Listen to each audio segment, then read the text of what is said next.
البدع والأهواء، أهل البدع العقائدية وأهل البدع السياسية. نقول بيننا وبينكم السلف، بيننا وبينكم الكتب، كان فيقول البدع بيننا وبينكم. Bismillahirrahmanirrahim. Alhamdulillah. Wassalatu wassalamu ala Rasulillah wa ala alihi wa sahbihi wa ba'd. Kita melanjutkan pembacaan kitab Bulughul Maram yang ditulis oleh Al-Hafidz Ibnu Hajar Al-Asqalani rahimahullah taala. Dan kita masih di Kitabul Hajj, kitab yang membahas tentang haji. Insyaallah kita akan menyelesaikan pembahasan ini. Pada pertemuan terakhir disebutkan di bab sifat haji. Ini sifatul haji, tata cara haji, wa dukhuli Makkah, dan masuknya ke negeri Mekah. Berikutnya kita akan masuk bab yang baru di Kitabul Haji ini, bab yang terakhir. Bab al-fawat wal ihsar. Al-fawat yakni hal-hal yang luput bagi orang yang melakukan haji. Wal ihsar dalam keadaan terkepung atau semisal itu. Al-fawat yakni sesuatu yang luput bagi dia, makanya dia tidak bisa ikut wukuf di Arafah karena mungkin dikepung atau semisal itu atau sakit. Wal ihsar disebutkan oleh Al-Imam As-Sunani di Subul Salam. Al-hasr hasr asalnya adalah menghalangi. Wal ihsar huwa alladhi yakunu bil marad wal ajz wal khauf wa nahwiha. Ihsar itu berarti apa? Keadaan yang terjadi karena sakit atau ketidakmampuan, ya, pincang dan sebagainya umpamanya. Wal khauf takut dan yang semisalnya. Demikian sebetulnya. Sekarang ini akan dibahas tentang masalah itu. Bagaimana seorang kalau kemudian dia dihalangi untuk melakukan ibadah haji. Demikian juga umrah umpamanya. Dia terhalangi karena dia tidak bisa mengikuti wukuf di Arafah karena sakit semisal itu. Maka disebutkan di sini hadis nomor 763. An Ibnu Abbas radhiyallahu anhuma, dari sahabat Abdullah bin Abbas radhiyallahu anhuma. Di sini sebuah Imam Bukhari. Qala beliau mengatakan, qad usira Rasulullah sallallahu alaihi wasallam, telah ditahan Rasul sallallahu alaihi wasallam, dihalangi untuk melakukan umrah. Disebutkan di tahun yang ke-6 bulan Dzulqa'dah, ketika terjadi Ghazwah Hudaybiyah. Perang Hudaybiyah waktu itu Nabi sallallahu alaihi wasallam beliau ingin umrah, ternyata dihalangi. Kemudian bagaimana? Ya, beliau akan umrah ini, pahala kok, karena tidak bisa masuk ke Mekah, beliau pun menggundul rambutnya. Wajah ma'anisahu, kemudian beliau mendatangi istrinya, menjimai. Wa nahara hadiyahu, beliau memotong hadinya, sembelihannya yang akan diberikan ketika apa? Ketika umrah. Wa nahara hadiyahu. Hatta itamara aman qabilan, sampai beliau akhirnya umrah di tahun yang berikutnya. Dan dikatakan bukan umrah qadha. Walaupun namanya umrah qadha, tapi qadha di sini maksudnya adalah memutuskan apa yang telah diputuskan untuk orang-orang musyrik.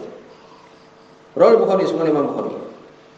Maka di sini jelas tentang masalah ihsar ini, karena tidak bisa masuk ke Ka'bah, ke Mekah, ya. Maka ihsar dalam haji, ya, ada sebagaimana dalam Al-Qur'an, wa atimul hajja wal umrata lillah, sempurnakan haji dan umrah untuk Allah Subhanahu wa taala. Fa in usirtum, kalau kalian dikepung atau kalian terhalangi untuk tidak bisa masuk ke Ka'bah, famastaysara minal hadi, maka apa yang mudah bagi kamu untuk menyembelih hadiyu, sembelihan. Demikian juga ketika umrah, ya. Hadis tadi menyebutkan jelas sekali, ya, tentang umrah juga. Seorang umpamanya ketika mau umrah sekarang ini umpamanya sudah mau mendekati Ka'bah, kemudian terhalangi, tidak mampu, tidak bisa. Kemudian berikutnya, hal ala man usira hadiyu, apakah untuk dia menyembelih hadiyu tadi, sembelihan? Iya, sebagaimana dalam ayat tadi disebutkan. Surah Al-Baqarah. Ayat yang ke-196.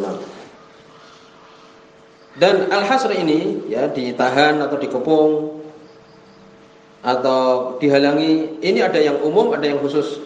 Ya umum tadi, semuanya tidak boleh masuk. Yang khusus namanya, ya, wa bainal khas, ini ada yang khas. Seperti apa? Akhadathu alusus wahdahu. Ya, ini ada pencuri yang mencuri barang dia. Ya, masuk di situ. Atau sakit, dia saja yang sakit umpamanya. Demikian. Maka di sini ada yang umum, ada yang khusus. Demikian mereka menyebutkan. Kemudian kalau ketika dikepung itu waktu tidak bisa masuk ke Mekah, ternyata ada jalan rahasia masuk ke Ka'bah, maka wajib untuk dia mendatangi. Kemudian apakah wajib untuk mengqadha kalau tidak bisa umroh sekarang umpamanya? Apa tahun depan wajib mengqadha? Jawabannya tidak ada dalil. Kemudian kapan dia itu menjadi halal atau halal? Hadis tadi menyebutkan bahwa setelah menyembelih. Ya, demikian. Di mana menyembelihnya? Dimanapun dia mampu. Walaupun sebelum masuk ke Mekah umpamanya tidak bisa masuk, sudah di situ menyembelih.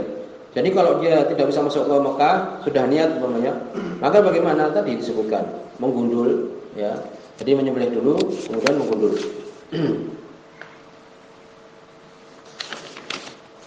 Maka disitulah namanya tahallul, boleh mendatangi istri dan sebagainya. Demikian juga waktunya kapanpun. Ya. Walaupun sebelum Idul Adha umpamanya boleh dia menyembelih karena terhalangi. Demikian juga in usira anil bait ba'dal wuquf, kalau dia terhalangi untuk tidak bisa ya menuju Ka'bah. Setelah dia wukuf di Arafah ini, dia wukuf tanggal 9 ternyata tidak bisa masuk Mekah. Ya, maka untuk dia tahallul, tidak bisa masuk Mekah, tidak bisa tawaf qudum. Ya demikian. Maka demikian bagaimana untuk dia merubah ya hawala, yani untuk ya merubah. Ini man sudah usra an Arafah. Ini kebalikannya. Kalau kemudian dia tidak bisa masuk Arafah, sudah bisa tawaf, sudah bisa sa'i, ternyata tidak bisa ke Arafah, maka bagaimana? Sudah merubah niat dia haji menjadi umroh. Demikian. Bagaimana kalau tidak ada barang sembelihan, tidak dia punyai? Ya tidak mengapa, karena tidak ada didapatkan. Apakah wajib untuk menggundul kalau sudah kemudian dikepung atau tidak bisa masuk Mekah? Ya, jadi untuk dia menggundul rambutnya dan disyaratkan untuk berniat.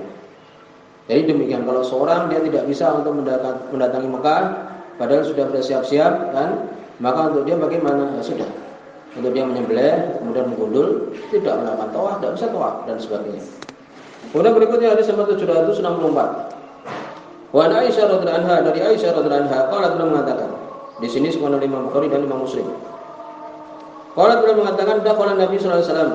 Nabi sallallahu alaihi wasallam beliau masuk ala Duba'ah binti Zubair bin Abdul Muthalib.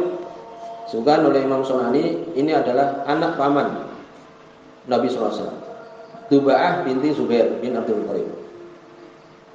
Faqalat, maka sahabat ini mengatakan, ya Rasulullah, ini uridul haji, aku ingin haji. Wa ana syaqiyah, dan aku mengeluh, yakni karena sakit. Bagaimana ini? Aku sakit, nanti di perjalanan sakit umpamanya, tidak bisa ini. Ini sudah ingin haji, sudah ingin berangkat. Faqala Nabi sallallahu alaihi wasallam, maka Nabi sallallahu alaihi wasallam dia mengatakan, hujji wastariti, hajilah engkau dan buatlah syarat. Anna mahali haitsu habastani, sesungguhnya tempatku dimanapun engkau menghalangiku. Jadi ketika aku terhalang untuk tidak bisa melakukan perbuatan ini, umpamanya tidak bisa untuk kemudian tawaf karena sakit umpamanya, ya, maka karena dia sudah mensyaratkan, maka dimanapun dia tempatnya itu. Inilah yang dinamakan al-istirat indal ihram, membuat syarat ketika ihram. Manfaatnya adalah apa? Idahu bisa tahallala biduni hadi. Manfaatnya adalah kalau seorang itu mensyaratkan, kalau aku nanti sampai ke Ka'bah ternyata sakit, tidak bisa tawaf, ya, maka manfaatnya kalau dia sudah mensyaratkan, ketika dia tahallul, ya, memotong rambutnya atau menggundul untuk laki-laki, tidak perlu menyembelih sembelihan. Ini syaratnya. Kalau yang sudah lewat kan wajib untuk menyembelih. Maka di sini jelas tentang disyariatkan hal seperti itu. Dan semua oleh Syaikhul Islam Ibnu Taimiyah bahwa sunnahnya syarat ini apabila dia takut, ya takut kalau terjadi suatu. Tetapi kalau tidak ada takut terjadi suatu, tidak boleh untuk mensyaratkan. Umpamanya orang sekarang haji, ya tidak ada syarat, tidak ada kemungkinan ini dan itu biasa seperti biasa normal, dia tidak perlu disyaratkan. Kemudian berikutnya hadis nomor 765. Wan Ikrimah, dari Ikrimah seorang tabi'in, Anil Hajjaj bin Amr al-Ansari, dari sahabat Hajjaj bin Amr al-Ansari. Hadis ini sahih. Qala beliau mengatakan qala Rasulullah sallallahu alaihi wasallam, berkata Rasul sallallahu alaihi wasallam, man kusira, barang siapa yang dia itu patah, mungkin menaiki kendaraan kemudian patah tulangnya umpamanya, au arja, yakni pincang, faqad halla, maka dia telah halla, yakni tahallul. Wa alaihi hajj min qabil, wajib bagi dia haji di tahun yang berikutnya. Gitu. Jadi kalau dia sakit tidak bisa meneruskan umpamanya, ya sudah, tidak bisa wukuf umpamanya, maka untuk dia tahallul, memotong rambut dan sebagainya. Kemudian apa? Kemudian haji di tahun berikutnya. Karena apa? Belum wukuf, kan syaratnya adalah itu.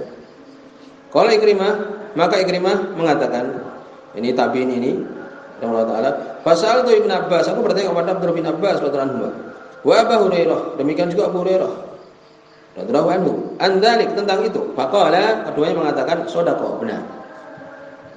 Demikian ini kalau dia sakit. Rawal khamsah, diriwayatkan oleh yang 5, Imam Ahmad, Abu Dawud, Tirmidzi, Ibnu Majah dan Imam Nasa'i. Wa hasanu at-Tirmidzi, dihasan oleh Imam At-Tirmidzi. Maka di sini menunjukkan bahwa yang namanya ihsar, terhalangi itu bukan khusus untuk orang yang sakit, untuk orang yang apa? Dikepung atau karena musuh, tidak. Bahkan karena sakit, ya, karena sakit. Ya, disebutkan di sini oleh Syekh Muhammad bin Nizam, dhahabat jamaah, ini banyak dari para ulama berpendapat bahwa hasr ini, terhalang ini untuk orang yang dia itu karena musuh, juga karena marad, sakit, juga karena khauf, takut, wadhahabin nafkah, nafkahnya tidak bisa meneruskan perjalanan. Ya, demikian disebutkan. Kemudian manfaatahul wukuf bi Arafah, dia tidak bisa wukuf di Arafah ini. Bigor ihsar, bukan karena dikepung. Ya. Bagaimana ini?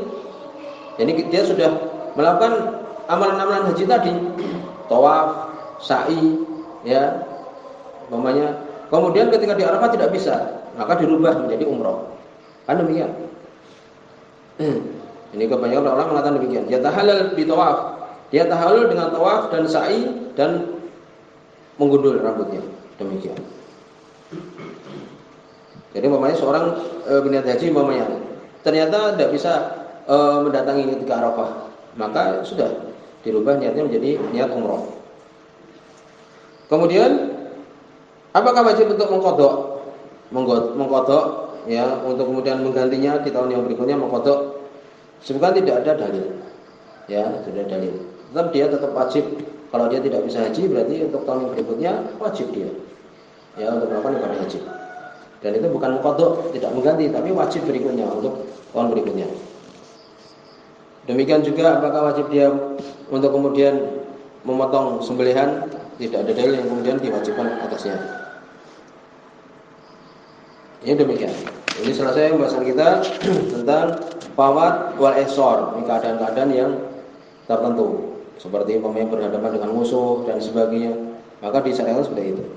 Ini selesai pembahasan kita tentang Kitabul Hajj, ya, dari keutamaan, tata caranya. Demikian juga tadi bab yang terakhir tentang al-fawat wal ihsar. Dan insyaallah akan masuk Kitabul Buyu. Sebagian mengatakan bahwa sudah selesai separuh dari pembahasan Bulughul Maram. Ya, dari Kitabut Thaharah, kemudian tentang sholat, ya kan, berkaitan dengannya, kemudian juga zakat, kemudian sekarang haji. Ya, nanti akan masuk tentang Kitabul Buyu. Kitab yang paling tebal di Bulughul Maram. Dalam artian pembahasannya tentang apa? Buyu, jual beli. Itu cabang-cabang yang banyak berkaitan dengan masalah itu. Jadi di sini subhanallah wa bihamdihi asyhadu an la ilaha illa anta astaghfiruka wa atubu ilaik.